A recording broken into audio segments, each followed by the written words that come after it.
Assalamualaikum warahmatullahi wabarakatuh. Alhamdulillah wassalatu wassalamu ala rasulillah wa ala alihi wa ashabihi wa mawala. Rabbi shrah li sadri wa yassir li amri wahlul 'uqdatam min lisani yafqahu qawli, amma ba'du. Alhamdulillah, puji syukur kita kehadirat Allah Subhanahu wa taala.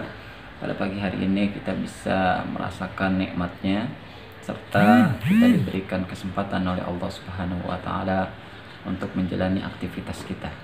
Salawat serta salam tidak lupa kita curahkan kepada junjungan alam Nabi besar Muhammad sallallahu alaihi wasallam wa ala alihi wa ashabihi wa man tabi'ahum bi ihsanin ila yaumiddin, amma ba'du.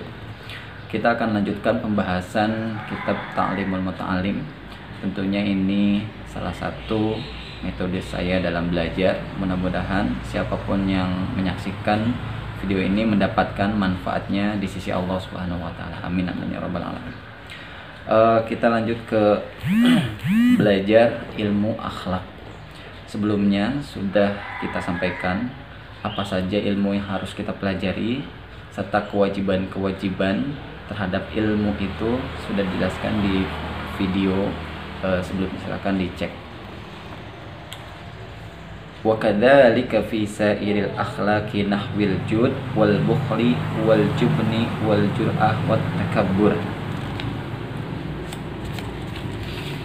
wat tawadhu wal iffah wal israf wat taqtir wa ghairiha.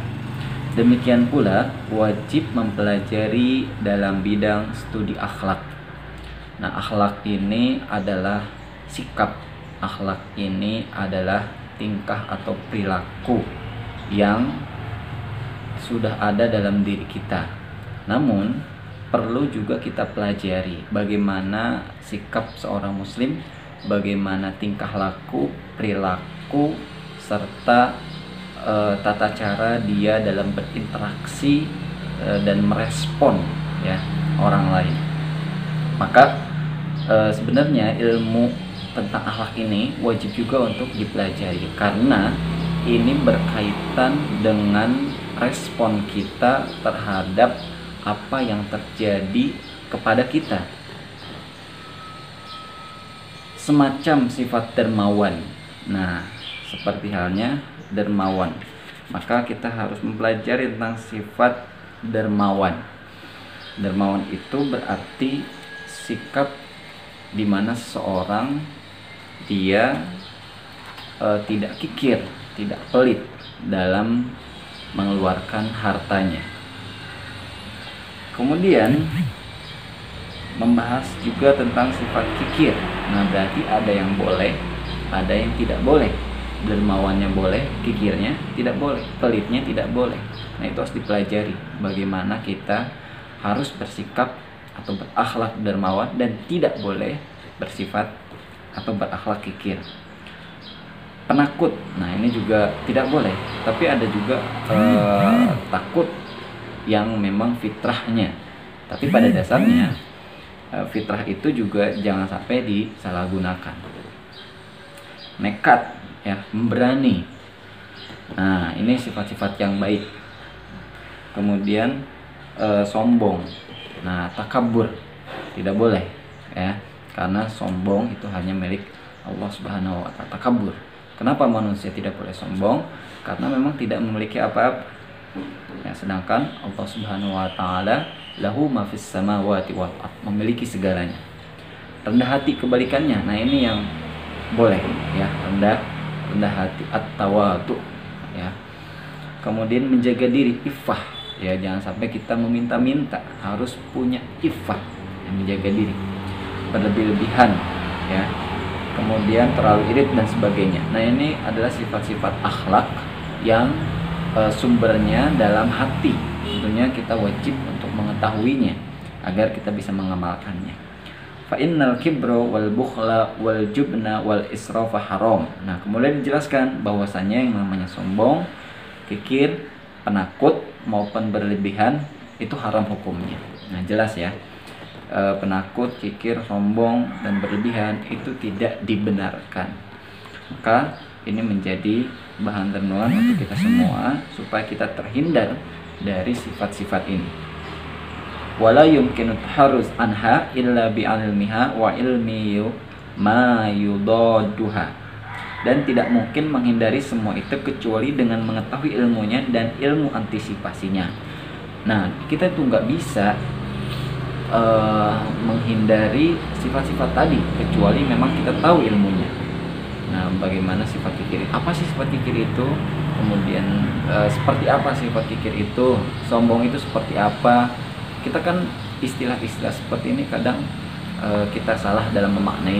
Misalkan sombong, ada orang berpakaian bagus misalkan, kemudian penampilannya itu menarik, ada yang bilang sombong banget. Belum tentu, ya belum tentu, karena sombong itu kata Nabi Muhammad SAW, sombong itu dua, batarul haq wa ghamtun nas. Batarul haq menolak sesuatu yang hak, yang menolak sesuatu kebenaran, wa ghamtun nas, dan juga dia merendahkan Islam atau orang-orang lain, orang muslimin gitu ya. Jadi ketika ada orang berpakaian rapi, berpakaian menarik, baju baru, belum tentu dikatakan sombong. Nah, itu perlu kita pelajari, termasuk kikir, termasuk penakut. Seperti apa sih penakut yang tidak boleh itu, kikir yang tidak boleh itu seperti apa, dan seterusnya. Maka ini penting untuk kita pelajari. Dan maka wajib untuk setiap orang untuk mempelajarinya. Nah, ini wajib nih, penuntut ilmu harus mempelajari ini. Ya harus. Kita disekolahkan dari mulai TK, SD, SMP, SMA, percuma semuanya kalau tidak mempelajari hal-hal tentang akhlak. Karena Rasulullah SAW sendiri kan diutus untuk menyempurnakan akhlak. Innama bu'itsu liutammima makarimal akhlak. Sesungguhnya aku diutus untuk menyempurnakan akhlak. Waqad sannafa Sayyidul Imam Ajul Ustadz Syahid Nasiruddin Abdul Qasim kitaban fil akhlaq wa ni'ma ma sunnifa fa yajibu ala kulli muslimin hifzuha. Bahwa Imam Sayyid yang mulia Ustadz Nasiruddin Abdul Qasim telah mengarang kitab akhlak. Nah, ini beliau adalah Al-Husain bin Muhammad Ar-Raghib Al-Asfahani, bergelar Abu Qasim, seorang ulama ahli tafsir sekaligus sastrawan di ahli bahasa, tidak sedikit buah pena beliau. Artinya ini yang direkomendasikan tentang kitab akhlak. Ya, banyak kitab-kitab akhlak, silakan pelajari, cari ya tentang kitab-kitab akhlak. Fayajibu ala muslimin hifzuha, dan karenanya setiap muslim wajib menjaga akhlak di atas. Maka penting nih bagi seorang penuntut ilmu untuk mempelajari akhlak, karena akhlak itu adalah sesuatu hal yang penting. Tidak hanya dipelajari, tapi juga dipraktikkan dalam kehidupan sehari-hari.